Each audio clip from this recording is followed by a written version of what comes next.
Merci beaucoup le plateau, merci beaucoup Namasté, Namasté à tout le monde, Namasté à vous qui nous suivez. Cette rubrique, nous avons le plaisir de recevoir M. Louis Gaëreri, qui est une notabilité Hutu, qui est aussi prince dans le secteur des Rougari. Maintenant, M. Louis, que dire de ceux qui disent que la guerre qui sévit à l'Est, c'est une guerre des minéraux? Bon, je crois que j'allais y arriver. Ce qui est vrai est que il vise les minéraux. Moi, ça m'a rappelé ce que Hitler avait fait en Allemagne. Hitler, pour renforcer son armée, il a tout fait pour renforcer ses revenus, pour pouvoir constituer une armée plus forte pour occuper le monde. Hitler a occupé certains pays, tu comprends? Mais sous Hitler, l'économie allemande était très florissante. Aujourd'hui, c'est ce qui se passe de l'autre côté. Les gens disent, oh non, voilà, ici c'est bon, on voit qu'il y a... Il a construit... Ok. En Allemagne, c'était ça. En Allemagne, c'était d'ailleurs mieux. Parce qu'en Allemagne, les grands scientifiques étaient en Allemagne. Et les gens parlaient d'Allemagne qui était un pays florissant. Aujourd'hui, c'est la même chose de l'autre côté.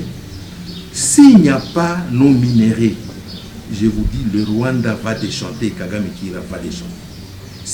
Ils ne parviennent pas à mettre la main sur nos minéraux, il va déchanter. Puisque c'est la principale source de ses revenus. Et il cherche ça. Comment il se maintient? Comment il paie ses militaires? Comment il paie ses administratifs? C'est comment? C'est avec ça. Et je peux dire, dans ma façon de voir les choses, aujourd'hui, il sait que s'il ne parvient pas à s'imposer pour que tous les gisements soient occupés en permanence par les Rwandais, puisqu'ils vont les perdre, bien entendu, mais libérer des espaces pour qu'un jour, ils se disent non, nous avons des réfugiés qui sont ici, il faut qu'ils rentrent pour aller occuper quel terrain, puisque moi j'avais suivi un jour à la télévision, train de poser la question à un Tutsi au Rwanda. Chez vous, c'est où? Mais je vous dis, Roger, si vous aviez compris, quelqu'un qui dit qu'il est de Lubero, le coin qui l'aurait, et je ne sais pas quoi. Et ça, c'est terrible. Donc, ils ne connaissent même pas. La plupart des gens là-bas, c'est ça la stratégie. On balaye, on est en train de balayer des terrains, balayer des territoires. Et quand on va dire à la communauté internationale qui intervient, oui, il faut qu'ils rentrent pour aller occuper ces terrains qui seront abandonnés. C'est ça aussi le visée. Et s'ils abandonnent, donc ça sera permanent. Et là, il sera possible qu'ils demandent de dire, de toutes les façons, nous sommes d'ici, nous demandons l'autonomie. Comme ce qu'on entend qui est en train de chercher à se faire dans les sites qui voient avec les Rwandais. Ça, c'est vraiment un problème. C'est pourquoi nous, on s'est dit, non, nous, nos terres. Moi, je suis prince chez moi. Mes terres, c'est à Rougari. Je vous dis, je suis là-bas, c'est chez moi. Je ne suis pas ailleurs. Et je ne peux pas dire aujourd'hui que je suis Rwandais, je suis Hutu de Rutshuru. Je suis de là, avec mes terres ancestrales, avec mon pouvoir coutumier qui est là. Mais c'est clair, je suis de là. Et c'est comme ça qu'on identifie le peuple au Congo. Nous avons accueilli les Tutsis. Chez nous, je m'excuse. C'est la même chose qu'on a accueilli les Nandés chez nous. Je viens de vous le dire. Un Nandé aujourd'hui qui dit qu'il n'a pas d'emprise, qu'il n'a pas d'ancrage avec Lubero, Ubedi, c'est qui? Il n'est pas du Congo, c'est clé de l'Ouganda. Ça, je préfère vous le dire. C'est quelqu'un qui dit, non, votre origine, c'est lequel? Non, mon origine, c'est Rutshuru. Non. Moi, je n'ai pas dit que moi, je suis né à Bukavu. On me pose la question, votre origine, Bukavu? Non. Je suis né à Bukavu, mais je suis de Rutshuru, je suis de Rougari. C'est mon origine. Je ne peux pas venir dire, moi, je suis mon origine, l'origine de mes parents, de mes grands-parents, de mes arrière-grands-parents, c'est Rutshuru. Non, c'est Beni ou Lubero. S'il dit qu'il est d'origine de Rutshuru, c'est que c'est ce groupement, cette vague-là, des infiltrés qui sont venus de l'Ouganda. Quelle est la solution d'après vous pour que cette guerre prenne fin? Roger, moi je pense sincèrement, si on se met dans cette logique-là de négocier, nous sommes en train d'hypothéquer l'avenir de ce pays. Ce que nous connaissons aujourd'hui dans l'armée, dans les services de sécurité, c'est le fruit de ces négociations-là. Je vous l'ai dit, notre armée est infiltrée. Il y a des gens qui donnent des noms, des gens qui sont de l'armée rwandaise, qui sont sur notre territoire, dans l'armée congolaise. Et quand vous entendez qu'au niveau de l'Est, il y a la guerre, les M23, un militaire, un colonel, il part avec toutes ses troupes pour aller rejoindre le M23. Pour vous dire qu'il y a quelque chose qui ne va pas. Et tout ça, c'est le fruit de ces négociations-là. Puisqu'à l'issue de négociations, on dit, on fait le brassage, on fait le mixage. Et là, de l'autre côté, c'est eux qui dirigent les opérations. On infiltre qui on veut. Ici, comme si, tous en a mis au Kangama, Maïe les a ici, là, biso. Nous aussi, on accepte. Aujourd'hui, on cherche à nous mener vers... Donc là, vous donnez raison au président Tshisekedi. Bien entendu. Moi, je ne suis pas d'accord avec ces négociations. Je ne suis pas d'accord avec ces négociations. On est en train d'apprendre aujourd'hui que nos troupes sont en train de faire des exploits. Il faudrait faire ça, libérer notre pays. Mais aussi, je préfère vous dire une chose.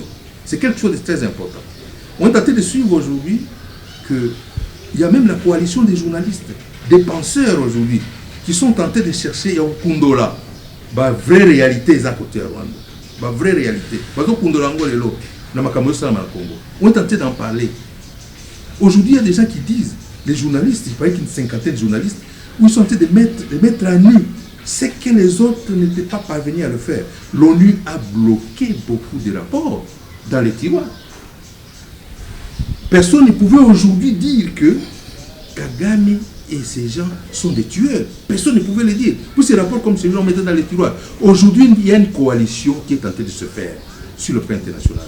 Moi, je crois que le Congolais aujourd'hui, qui est pensant, un Congolais qui est sérieux, surtout vous les journalistes qui avez l'ouverture à la population, au public, mettez-vous dans cette coalition-là pour que nous puissions peser de tout notre pays. Il n'est pas dit qu'en Occident, tout le monde est pour ce qui s'est fait. Il y a des gens qui ont compris.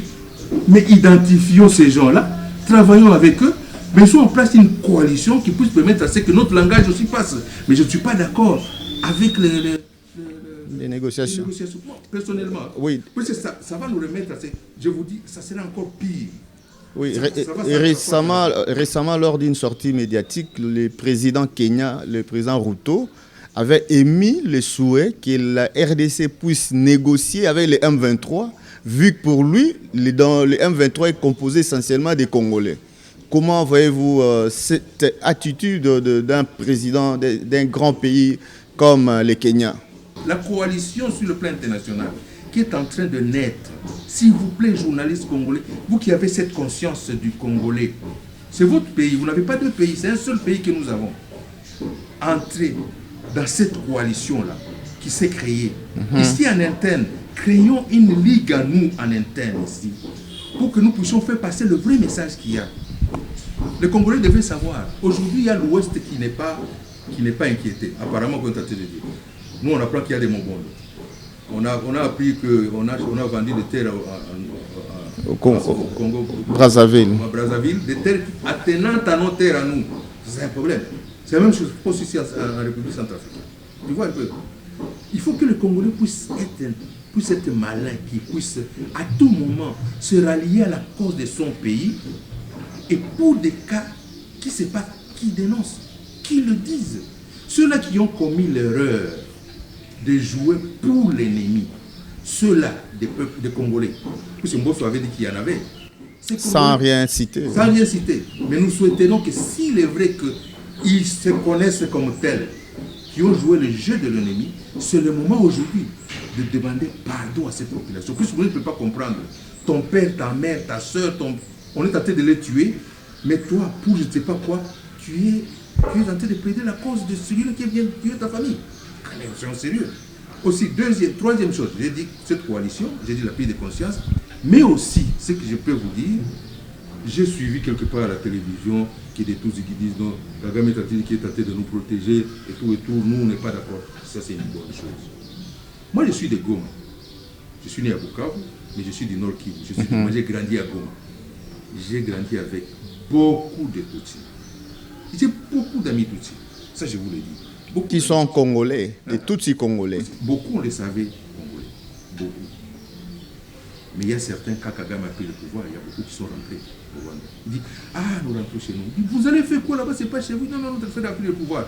Je vais vous donner un cas, je ne veux pas citer le nom, d'un frère, et c'est un Tutsi, à Lubumbashi, celui qui avait financé nos travaux de mémoire. Il travaillait à la SNCC. Un jour, moi, quand j'étais directeur à la BAT, en mission à Goma, je l'ai trouvé à l'aéroport, ils étaient nombreux. Beaucoup qui se Camille, beaucoup de SNCC dit, Moukouba, vous êtes venu en vacances? Il dit, mon cher, il m'a dit ça. Je ne vais pas citer son nom. Mais si il va m'entendre, c'est certain. Il m'a dit ceci. Ah, petit, chez nous, on a pris le pouvoir. Hein. Moi, je rentre chez nous. J'ai cherché à réagir, papa dit non, que je laisse passer, j'étais déjà adulte pour comprendre ce qui se fait. C'est maintenant que je suis en train de comprendre ce qui se fait. Nous avons grandi avec certains qu'on disait qu'ils étaient Congolais. Quand l'FPR a commencé avec la guerre vers l'Ouganda, il y a beaucoup de gens qui disparaissaient dans les quartiers. Il dit, eh, Fulani Yalenda, Akende Kiwapi, oh, Fulani Akende Kiwapi. Et il disparaît comme ça. Vous savez, leurs sœurs, ils sont des copines à Mindele, c'est après qu'on apprendra que ils sont même les Tutsis avec qui on était, on les avait obligés de donner une contribution et d'envoyer au moins 2 garçons pour aller rejoindre les troupes là à Ouganda pour attaquer les gens. Je demande à mes frères congolais, particulièrement à mes frères Hutus, que nous n'avons qu'un seul pays.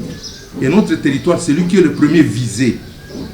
C'est nous qu'on est en train d'exterminer. D'ici 5 ans, 10 ans, même sur le plan intellectuel, on ne peut pas avoir des gens qui vont sortir de chez nous. Il dit non, voilà, moi j'ai étudié. On est en train de tout faire pour non seulement génocide, mais aussi éliminer de façon intellectuelle toute cette population-là. Et c'est ce qu'on ne veut pas. Nous, on n'est pas dans ce dossier-là. C'est question de faire prendre conscience aux gens que nos terres à nous, nous devons les protéger. On n'a pas 2 pays, nous n'avons qu'un seul pays. Et aussi un message aux autorités du pays. Ils doivent gérer les populations du Congo comme Congolais. Pas les gérer en fonction de ce que l'extérieur voudrait qu'ils le fassent. Ça, c'est très dangereux. Ça, c'est ça. C'est ça le message. Et pour dire non, voilà, non, pas question. Tout nous appartient. Un Mounandele de Lubero Beni.